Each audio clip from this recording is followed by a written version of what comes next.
Well, with all the cryptocurrency talk and hurricane talk, I haven't had time to do one of these videos, but then again, I thought, well, maybe the carnage in the retail space has stopped, and I don't have to do another one of these,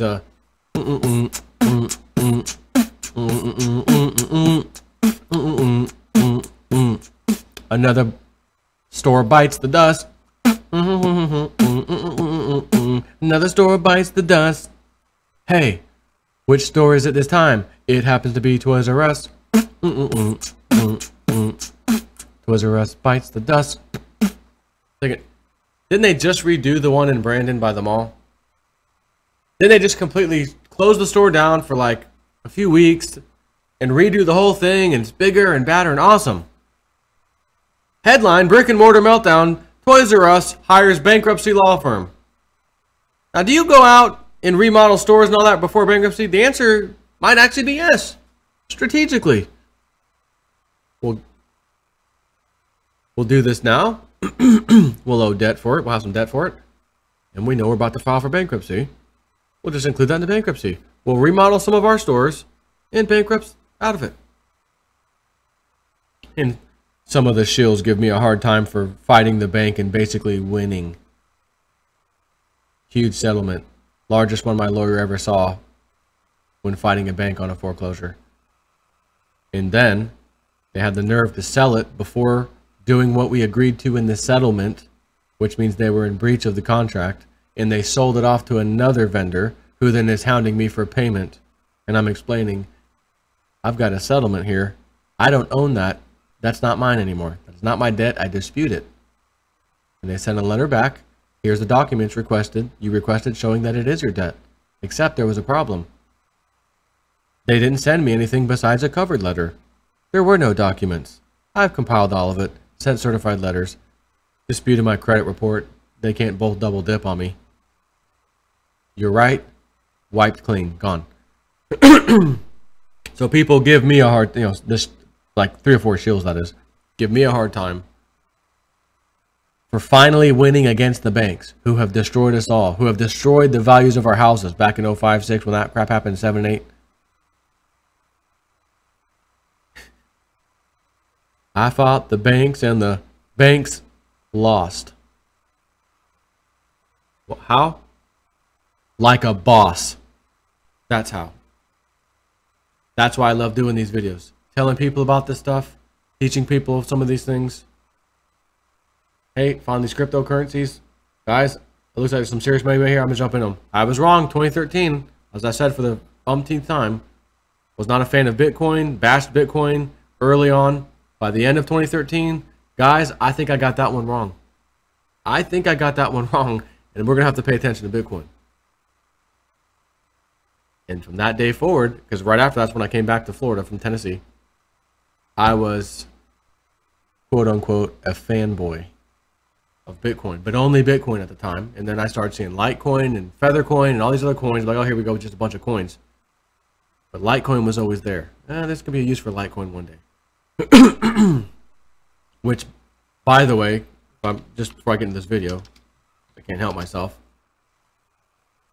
Most all these things were up all day long. It is now since reset for the 24-hour period, but even Litecoin, $78, baby. Litecoin.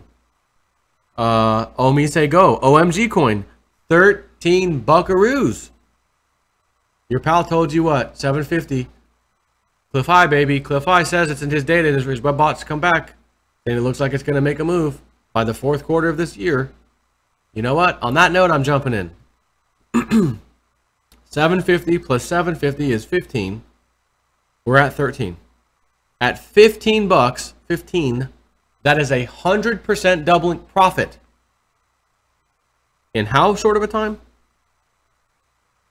And the shills and haters are sweating right now, and they're turning red in the face. Why does he keep talking about that stuff?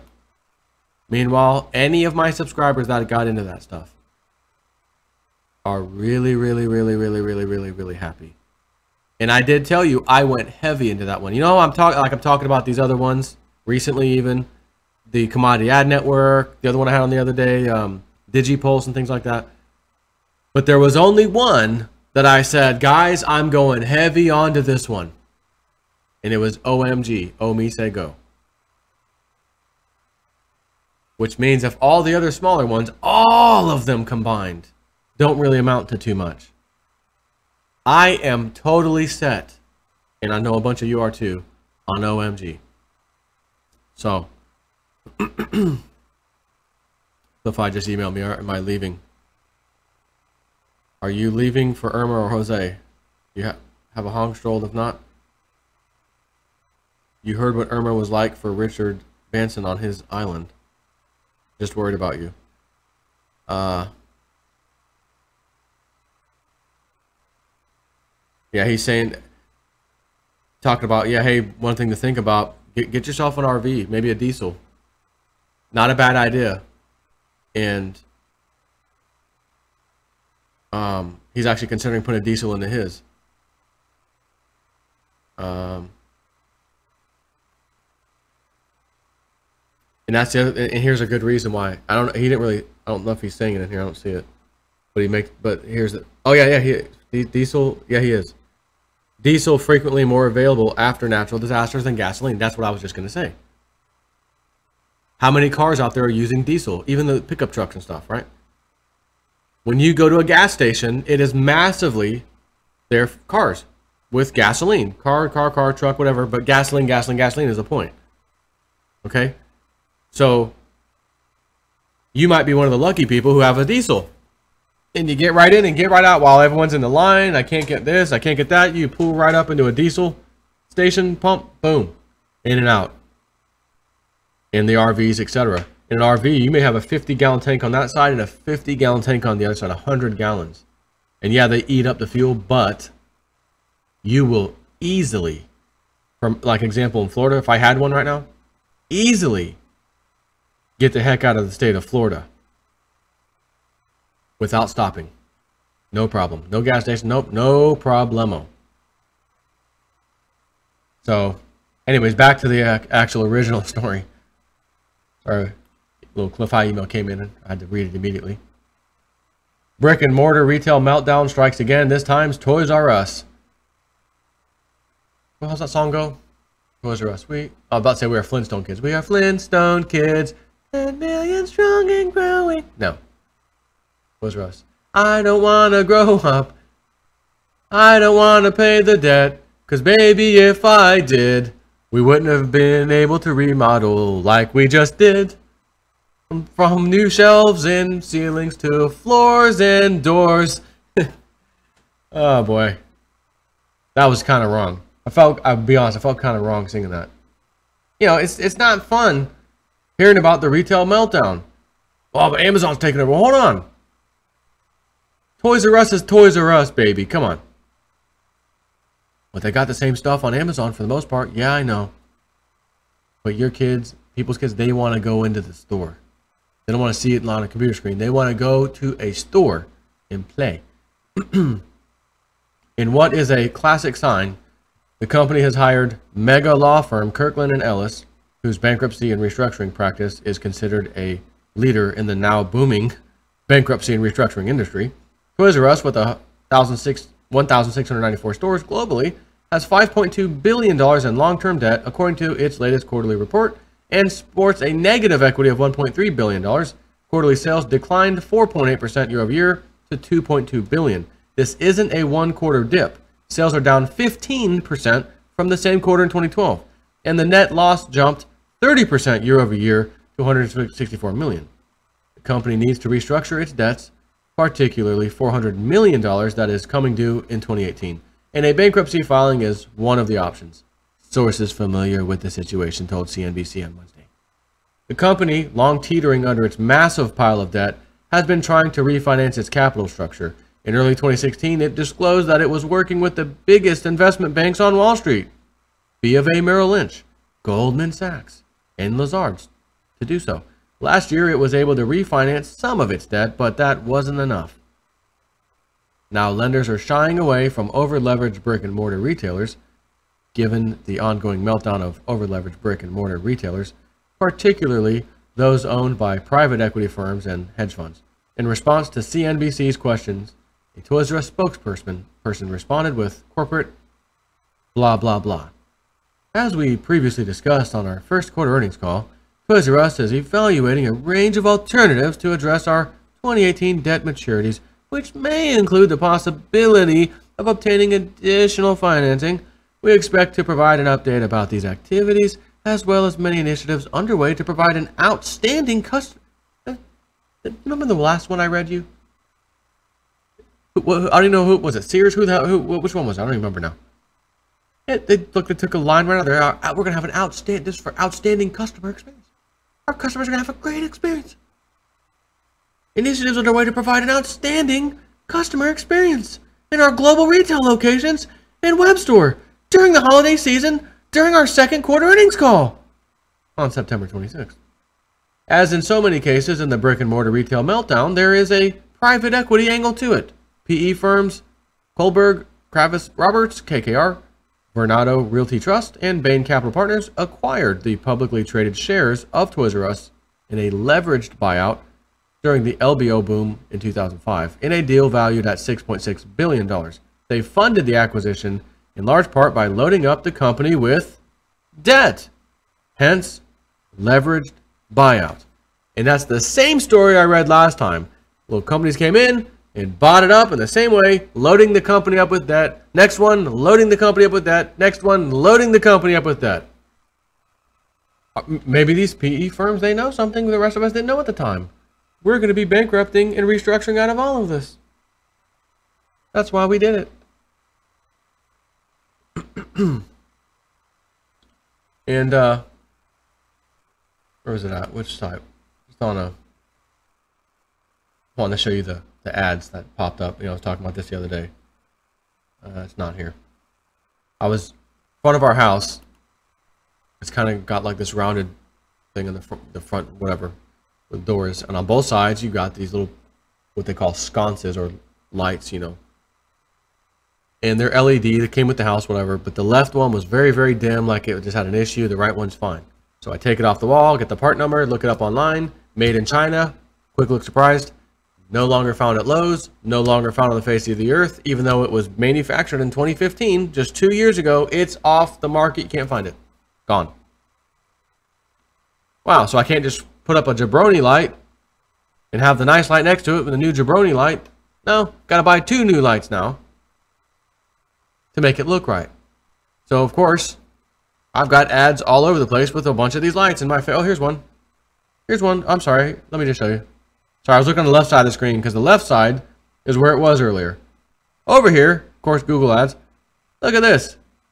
This is the kind of lights. Very similar anyways. Except LED and quite a little bit different, but isn't that amazing? Now the CDX or Commodity Ad Network isn't going to be doing that. It's not going to be tracking you around, putting the same thing you were looking at for days and days and days on end and back in your face. Back in your face. Hey, that water softener you're looking at. Hey, that light you're looking at. You got anything else you could show me? Maybe there's something I hadn't thought about. I could use one of those. One of those kind of moments. I don't need your ad showing me what I'm already looking for. Believe me, I'm already searching for it, and I'm going to Amazon, I'm going to everywhere to look for it.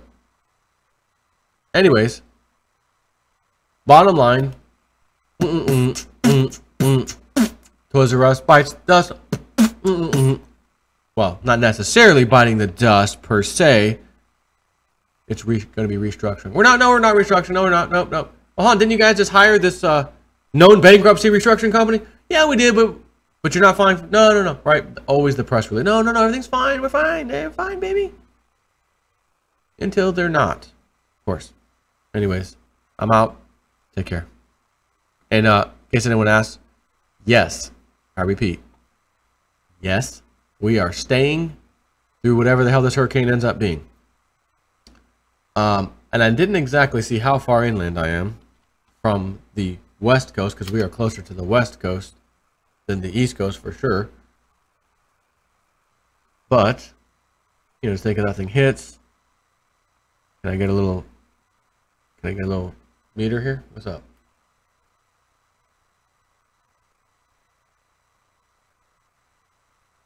I just want satellite view maybe? Can I get a little measurement going on here? What's up, Google?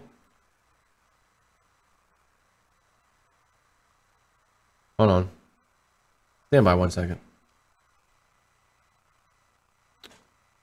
Well, we are around... Well, maybe I shouldn't say specifically, but we're a good ways in. We are not in Tampa, as I've said. We're near Tampa, somewhat. I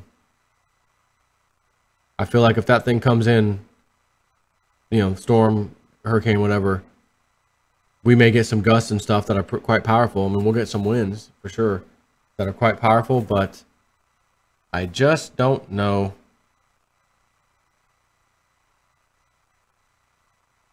that we're going to be like, you know, when you're on the coast, you're in trouble. Or even, you know, 10, 15 miles on the coast, you're in trouble. We are not 10 or 15 miles on the coast. We are a good ways past that. And I thought to myself, too, you know, MacDill Air Force Base is nearby. In Tampa. Surrounded by water, as a matter of fact.